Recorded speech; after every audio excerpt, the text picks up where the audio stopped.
তোমার না মানা করছিলাম যে রান্না বান্না করার দরকার নাই, তারপরে আনতে বলছো। গাইস ও কিন্তু অসুস্থ, তো ওরে কালকে ডক্টরের কাছে নিয়ে গেছি রাত্রে। নিয়ে যাওয়ার পরে অনেক ওষুধ দিছে, প্রেশার একটু লো। তো সকালবেলা একটু মানে মাথায় যন্ত্রণা করছে, তো বললাম যে থাক, রান্না বান্না করার দরকার নাই, ইয়া করো, শুয়ে থাকো, যখন ভাল লাগবো পরে ওইটা রান্না বান্না করো। ওষুধ খাইছে তো, যে ওষুধ খাই একটু রেস্ট নাও। দেখেন এখন না, তোমরা তো একটু বিস্কুট টিস্কুট খাইছো, আমি একটু না খাওয়া, আমি পুরুষ মানুষ, না খাওয়া থাকলেই কি আর খাইলেই কি কও? আমি হালকা সুস্থ হয়েছি, এজন্যই তো তাড়াতাড়ি করে রান্না করতেছি। কি রান্না করবো আজকে? ভেড়ার গোস্ত। আবার ভেড়ার গোস্ত? তুমি না বটের রেসিপি দিতে চাইছিলা, কই তোমার রেসিপি? আজকে শরীর ভালো না। ও, তোমার অসুস্থ, থাক। যে কদিন সুস্থ না হয়েছো রান্না বান্নার ভিডিও বন্ধ। আপাতত টুকটাক রান্না করো, ওটাই খাই। আর কি করো? ওষুধ খেয়ে অনেক গরম লাগতেছে। ওগুলো প্রেশারের ওষুধ না, তোমার তো প্রেশার লো, ওটা খাইলে একটু গরম গরম লাগবো, হিট হইব শরীর। আর ইদানিং আমরা একটু গরুর গোস্ত খাওয়া কমাই দিছি, তো এই জন্য মনে হয় তোমার প্রেশার লো হয়ে গেছে। সবসময় গরুর গোস্ত খেয়ে অভ্যাস। আচ্ছা, রান্না বান্না করো তাইলে। আচ্ছা। হ্যাঁ পূর্ণিমা, ওই বাচ্চারা একটু যে বাইরে বাইর করো, যে আম্মা কয়ে গেল একটু রোদে সেকা দিতে। আসলে মারিয়মের একটু জন্ডিস হয়েছে, তো ওরে ডাক্তার বলছে যে সবসময় একটু সেকা টেকা দিবেন যখন রোদ উঠবে সকালে। তো আমার আম্মা কিন্তু ওষুধ আনতে গেছে, হোমিও ওষুধ।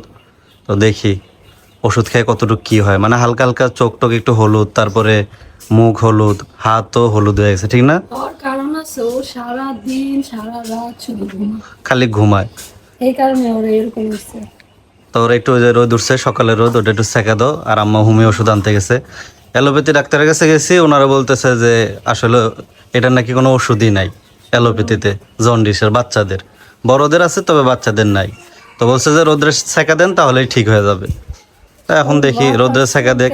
আর আমার মা তো বুঝেনি, তার নাতিন, তার টেনশন বেশি, এর লেগে দৌড় দিয়ে গেছে হোমিও ওষুধ আনতে, যে হোমিও ওষুধ খাওয়া লাগলে ইয়া করাইব।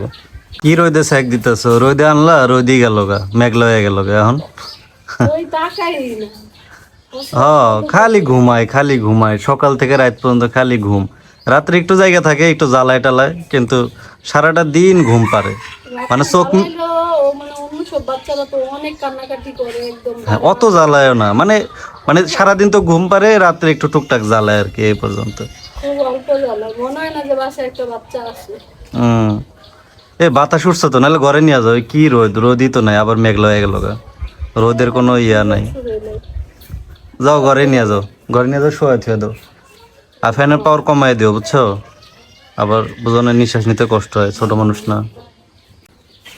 রোদে কি ইত্রামি শুরু করছে? দাও, তুমিও গেছো, আবার রোদ উঠছে, কও। এটা কেমন হইলো? মানে বাচ্চা নিয়ে ঘরে যাও রোদ উঠে, আবার বাচ্চা নিয়ে বাইরে যাও রোদ জায়গা, এরকম কে?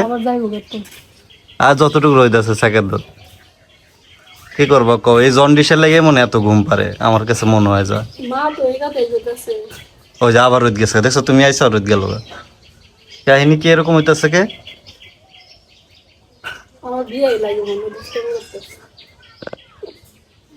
কাকুলির প্রেশার লো হওয়ার কারণে এখানে দেখেন হাঁসের ডিম সিদ্ধ দিছি, আজকে এডি ওরে খাওয়ামো। কারণ ইদানিং গরুর গোস্ত খাওয়া হয় না, কাকুলি অনেক অসুস্থ, কাজকর্ম করতে অনেক সমস্যা হইতেছে। তো চিন্তা করতেছি আজকে যা কি গরুর গোস্ত আনবো কাকুলি।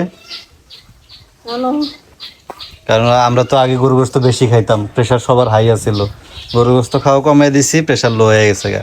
তো হাঁসের ডিমটা খাও, খায় সুস্থ হও, তারপরে দুজনে মিলে যামুনে বাজারে নাকি যাই গরুর গোস্ত কিনার মনে আইনা ভুনা করে তুমি একলাই খাইলে 1 কেজি গোস্ত। কি কও?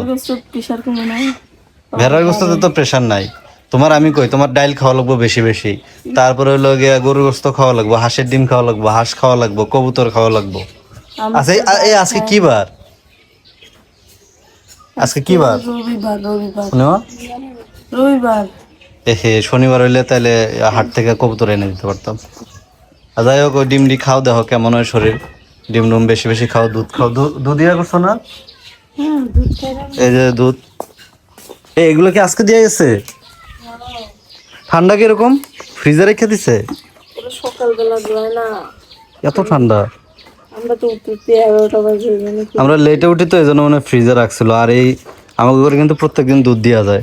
কালকে দুধগুলা কি করছো? কি হয়েছে? কি হয়েছে? দাও তো। হ্যাঁ, হাসাকে ওরা আমি হাসতেছে। হ্যাঁ, মারিয়াম কিন্তু অনেক হাসে ঘুমের মধ্যে, অনেক সুন্দর করে হাসে, ঠিক না?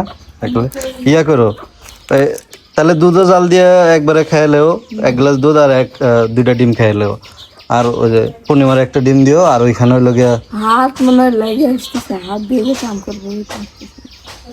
করো আস্তে আস্তে। তোমার বললাম যে কাজ করারই দরকার নেই, হ্যাঁ। লাগলে আজকে না খেয়ে থাকি, সমস্যা কি? তুমি একটু শুয়ে থাকো। তুমি ডিম খাও হনে, আমি একটা খাবো, তুমি একটা খাবো, তুমি একটা খাবে, আচ্ছা, 3 জন ডিম খাও। আর কালকে দুধ কি করছো? কালকে যে 1 বোতল দিয়ে গেল, ওটা ফিরিয়ে দিতেছি। একটু খাওয়ানো যায় না দুধ মুধ জাল দিয়া?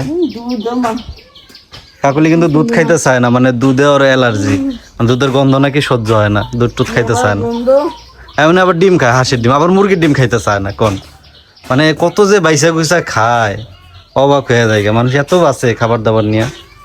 আমি বলছি আমি আর করো আস্তে আস্তে যতটুকু পারো, আর যদি বেশি খারাপ লাগে রান্নার যে জায়গায় আছে ওই জায়গায় স্টপ। না না এইটা করি তারপরে দম দেবো, এর আগে কোনো ইয়ে নাই। মল্লি মসজিদ তাও আচ্ছা, আমি হেল্প করতেছি, দাঁড়াও তোমার লগে। শেষ, আর কিছু নাই, আমি খালি মাংসটা কষা। ও তো মাংস লাগলে আমি রাইন্দা দিতেছি, তোমার লগে একটু হেল্প টেল্প করি। মানুষে কয় যে আপনি একটু হেল্প করতে পারেন না, বউরা এত কষ্ট করে কাজ করে, আপনি কি করেন, আপনি একটু হেল্প করবেন। আমার কয় কি কয়, আপনি একটু ওই যে তেনাগুলো দিতে পারেন না, বাচ্চার তেনা। না তো আমি বলছি আচ্ছা ঠিক আছে, ধুমুনে নাকি কি কর। না আমি শুয়ে থাকতে পারতেছি না, এই যে এগুলো কাম কাজ পড়ে রয়েছে, এগুলো কাম কাজ কেন? শেষ হতে দুধটা রাখো। আমাকে শুয়ে থাকতে পারতে হবে একবারে। দুধটা- আজকে কালকে থেকে অসুস্থ না, একটা কাম আর তার মধ্যে নাই গ্যাস, গ্যাস আনি নাই তো, এর লাগে একটু বেশি কষ্ট হইতেছে। গ্যাস কি গ্যাস, তা আজকে যদি বাজারে যাই না, মনে করে গ্যাসের বোতলটা নিয়ে নিও। গ্যাসের থেকে এটাই ভালো লাগতেছে না, কিন্তু এমনি তো ভালো, তাড়াতাড়ি হয়ে যায়, তাপ বেশি আর তাপ বেশি, তাড়াতাড়ি হয়, খাইতে স্বাদ লাগে। আর গ্যাসের চুলে তো ঝামেলা, খাইতেও স্বাদ লাগে না, আবার তাপও কম। অল্প তাপ, ওটা খালি একটু জানো তাপ হয়। যাই হোক, তারপরেও আজকে ওই যে যাইবা না বাজারে, যদি যাই আর কি, তুমি যদি সুস্থ, আল্লাহর রহমতে একটু সুস্থ হও, তাইলে সিলিন্ডার কিনে দেবো না, ঠিক আছে? সিলিন্ডার তো কিনা আছে, মানে গ্যাস বইরা দেবো না।